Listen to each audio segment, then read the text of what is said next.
Hello दोस्तों, सूफी बाबा blog में आपका स्वागत है। और आप लोग कैसे हैं? उम्मीद करता हूं कि आप लोग बहुत अच्छे होंगे, मज़े में होंगे बिल्कुल। आज मैं कहीं गया नहीं बाहर, और एक मंदिर तो मैं दिखा चुका हूं, दूसरा मंदिर मैं बाद में दिखाऊंगा। अभी मुझे थोड़ा सा मशीन में काम है, तो मैं ज़्यादा वक्त बाहर नहीं बिता सकता, तो अपने साइड पे ही शूट कर रहा हूं। और आज मैं आप लोग को बताऊंगा कि मेरा बचपना कैसा गुजरा।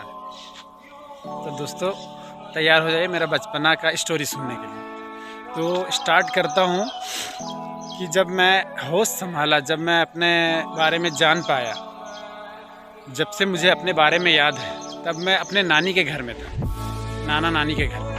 और नाना नानी के घर में इसलिए था क्योंकि मेरे मामा नहीं, मेरी माँ और एक मेरी मौसी रही। तो मेरी मौसी का शादी हो गया और वो अपने ससुराल चले गई। तो मेरे नाना का कहना था कि मेरी माँ को वो अपना जायदाद दे के वहाँ रखेंगे। तो मैं भी वहीं था और मेरा बचपना ऐसा गुजरा है, आप लोग यकीन नहीं करोगे। मेरा नाना का भी और मेरी माँ का भी ये कहना था कि पढ़ाई करके क्या करोगे, जो पढ़े लिखे वो लोग भी तो हल ही चला रहे हैं। तो रूटीन वहाँ का क्या था, मेरा बचपना का बिल्कुल याद है। जो मेरे साथ बीता है मुझे बिल्कुल याद है, ऐसा नहीं कि मैं बना के बोल रहा हूँ, प्रूफ के साथ। सब लोग गांव में जानते हैं कि रूटीन क्या था मेरा। सुबह 5 बजे उठ के 2 भैंसा 2 बैल लेकर के चलो भैया खेत पे हल जोतने के लिए, हल चलाने के लिए। तो ऐसा ही रूटीन था खेती का सीजन में। सुबह उठ के चलो भैया, गेहूं लगाने के दिन में ठंडा बहुत रहता था, और ठंडा तो कंट्रोल कर लेता था हेल्थ के लिए, लेकिन खाली पैर जो हल चलाना पड़ता था वो बहुत खतरनाक सीन था। कभी कभी ऐसा लगता था क्या किस्मत लेके पैदा हुआ हूँ भाई। लेकिन वो सब छोड़िए कि क्या लेके, उतना सोच नहीं था। अब सोच रहा हूँ ये चीज़ कि क्या किस्मत लेके पैदा हुआ था। लेकिन खैर कोई बात नहीं, आगे बताता हूँ। और शाम को आना फिर उधर से।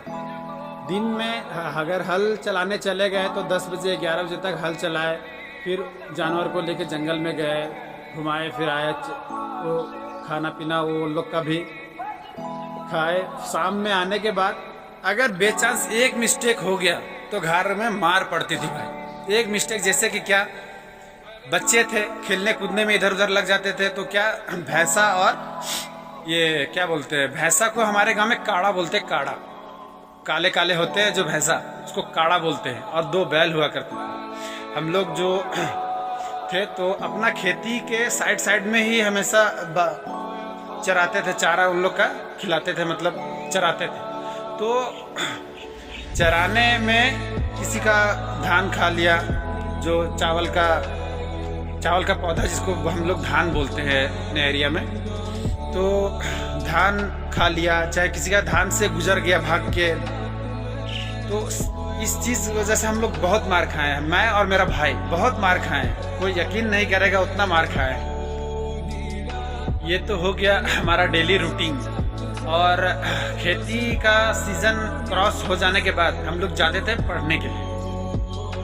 हम लोग पढ़ने के लिए जाते थे, दोनों भाई,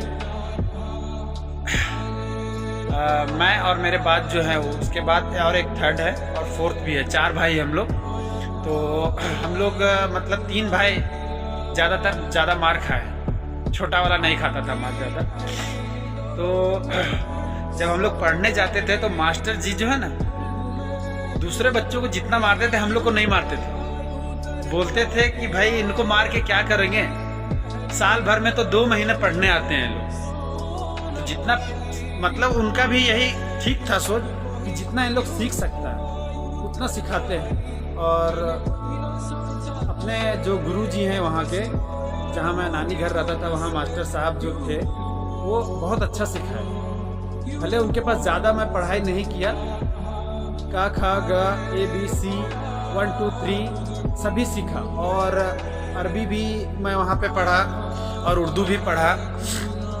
एक्चुअली मदरसा था उर्दू और अरबी का, पहले प्राइवेट था, बाद में गवर्नमेंट हो गया, तो उर्दू हिंदी इंग्लिश सभी सभी लैंग्वेजेस आ गया और खेलने का भी बहुत सारा चीज़। तो पहले हम लोग जब छोटा थे याद है कि मतलब ज़्यादा क्रिकेट वगैरह कुछ नहीं खेला करते थे पहले, लेकिन जब गवर्नमेंट हो गया, बाहर से लोग वहाँ आ गए, जैसे मास्टर साहब और बाहर के और टीचर्स आ गए, तो अपना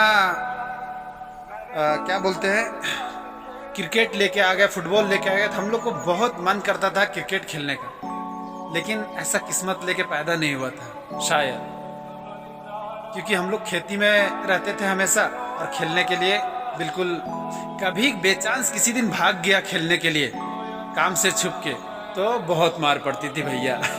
चलिए आज इतना ही, और आगे ये तो बचपना था मेरा। अब वहाँ से निकलने के बाद, मैं अपना नाना नानी के घर से निकलने के बाद मैं कहाँ गया, क्या किया और कैसे रहा, ये भी मैं आप लोग को बताऊंगा अगले वीडियो में। तब तक के लिए बाय। और हाँ दोस्तों, आप लोग का प्यार बहुत ज़रूरी है। चैनल को सब्सक्राइब कर ले, लाइक और कमेंट जरूर करें दोस्त कि आप कहाँ से हैं। कम से कम मुझे ये तो पता चले कि हाँ मेरा वीडियो कहाँ से लोग देख रहे हैं। चलिए बाय बाय, आपका दिन शुभ हो।